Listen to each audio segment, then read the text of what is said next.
Shalom Bapak Ibu Saudaraku, kita bersyukur Tuhan pertemukan kita kembali di hari pertama di minggu ini. Tentu itu adalah anugerah berkat dari Tuhan buat saudara dan saya. Mari saudaraku, sebelum jauh kita menyusuri kehidupan hari ini lewat karya bakti kita, walaupun cuma di rumah, kita datang membawa kesedihan kita mensyukuri kebaikan Tuhan lewat renungan firman di pagi hari ini. Mari kita awali dengan doa saudaraku, kita berdoa. Tuhan Yesus, dengan tiada hentinya kami datang terus kepadamu, karena kami tahu Engkaulah Allah yang baik bagi kami. Di dalam kuasa kasih dan berkat-Mu, hidup kami akan tertata baik, dan kami mendapatkan kesukacitaan di dalamnya walaupun ada tantangan, pencobaan, pergumulan yang kami hadapi saat menjalani hidup ini. Kembali dalam keyakinan iman kami datang membawa kesedihan kami untuk menerima firman-Mu lewat pembacaan Alkitab, pemberitaan dan perenungannya di pagi ini. Kami mohon Tuhan urapi kami agar firman ini menjadi sesuatu yang memberikan kami semangat untuk melakukan apa yang terbaik dalam hidup kami seperti yang Engkau inginkan. Untuk apa yang kami minta ini Tuhan berfirman-Lah, karena kami sedia mendengarkannya. Amin. Saudaraku, bacaan Alkitab kita di pagi Senin ini terambil dari kitab Yoel pasalnya yang kedua, ayatnya yang ke-12 sampai 14. Demikian firman Tuhan. Seruan untuk bertobat. Tetapi sekarang juga demikianlah firman Tuhan. Berbaiklah kepadaku dengan segenap hatimu, dengan berpuasa, dengan menangis dan dengan mengadu. Koyakkanlah hatimu dan jangan pakaianmu. Berbaliklah kepada Tuhan Allahmu, sebab Ia mengasihi dan penyayang, panjang sabar dan berlimpah kasih setia. Ia tidak menyesal karena hukumannya. Siapa tahu mungkin ia mau berbalik dan menyesal, dan ditinggalkannya berkat menjadi korban sajian dan korban curahan bagi Tuhan Allahmu. Saudaraku, tema renungan kita di pagi ini tertulis di dalam Sabda Bina Umat demikian: pertobatan mengarahkan keteraturan hidup. Saudaraku, kalau kita berbicara tentang hidup yang dilakoni atau diperankan manusia, tentu kita mengenal ada istilah sejarah atau latar belakang kehidupan yang kita lakoni hari ini bahkan menuju ke depan. Artinya ada kisah yang pernah terukir di perjalanan hidup yang lalu, dan kemudian biasa kita sebut itu dengan istilah pengalaman hidup. Ada orang bijak yang berkata, orang yang baik selalu menjadikan pengalamannya adalah cermin saat melangkah kehidupan ke depan. Saya pikir saudaraku, kalimat pendek orang bijak ini tidak ada alasan bagi kita untuk menolaknya, karena benar adanya apa yang dikatakan bahwa kalau dia orang yang bijak, orang yang benar, orang yang ingin berubah di kehidupan ke depan, maka pengalaman hidup yang ada atau kehidupan masa lalu yang tercatat dalam sejarah perjalanan hidupnya itu dijadikan pembelajaran, dijadikan teladan, dijadikan cermin, supaya kegagalan yang ada di masa lalu memacu kita, menyemangati kita, memotivasi kita untuk memberdayakan potensi lebih lagi supaya kita tidak lagi mengalami kegagalan yang lalu. Dan ketika yang lalu kita sudah mengalami keberhasilan, kita tidak puas dengan apa yang sudah kita raih di masa lalu, dengan harapan lewat semangat belajar dari pengalaman yang lalu atau pengalaman kita jadikan cermin dalam hidup kita ke depan, kita lebih menghasilkan sesuatu yang lebih lagi. Karena itu yang selalu diminta oleh dunia dan manusia, terlebih lagi diminta oleh Allah. Jadi hidup kita dalam dinamika ini dinamis, tidak statis, terus berkembang ke arah yang lebih baik. Saya pikir ini saudaraku penting untuk kita renungkan supaya hidup kita tidak monoton, tapi berwarna dalam dinamika perjalanan hidup ini. Kita ibaratkan sebuah lagu saudaraku. Kalau dalam lagu itu hanya ada nada dos dari awal sampai akhir, maka tentu tidak asik untuk didengar. Tapi ketika ada nada yang bermain di lirik lagu itu, maka tentu di sana akan nampak sesuatu yang indah. Tapi nada itu juga harus ditata, tidak asal kasih masuk nada saja. Artinya hidup ini harus ditata, bukan asal hidup saja, bukan asal bekerja saja. Semua ada aturan yang harus kita pakai untuk memanage kehidupan yang Tuhan percayakan kita dengan belajar dari masa lalu kita. Nah, seruan ini saudaraku yang disampaikan oleh Yoel kepada umat Allah Israel, belajar di masa lalunya yang pernah mengalami murka Allah ketika mereka membelokkan kasih Tuhan, atau ketika mereka memberontak dari Allah, atau ketika mereka menyembah Allah lain bukan Allah yang hidup. Di situ dikatakan dalam bacaan kita seruan untuk bertobat.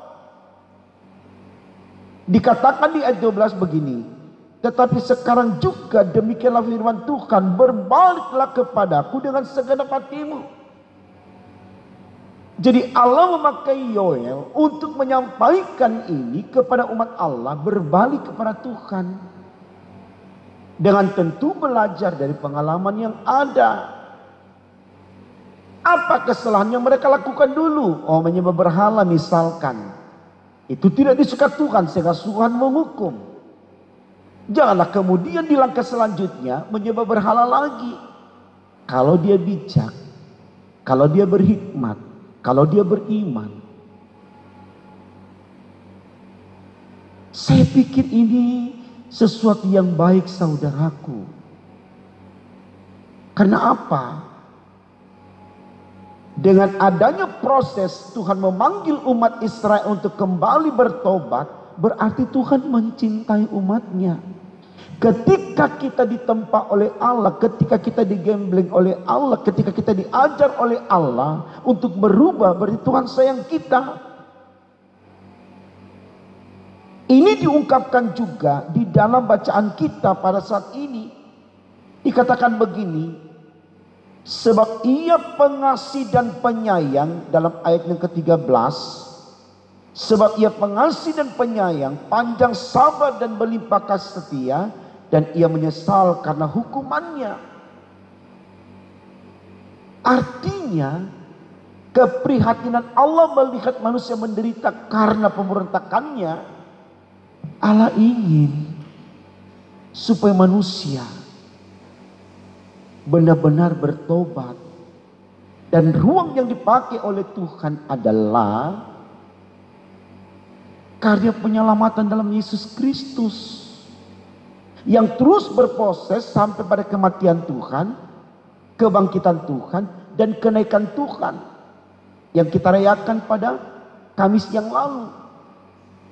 Dan saat ini saya dan saudara sedang melangkah memasuki masa pencurahan Roh Kudus. Artinya ketika kita sudah menerima Roh Kudus, harusnya di situ energi yang kita bangun betul-betul dalam totalitas berserah kepada Allah, mengandalkan Tuhan, supaya situasi hidup masa lalu kita yang kelam tidak lagi kemudian menjadi warna dalam kehidupan kita ke depan. Bukankah kita selalu berkata bahwa kita melangkah menuju ke depan untuk sesuatu yang lebih baik?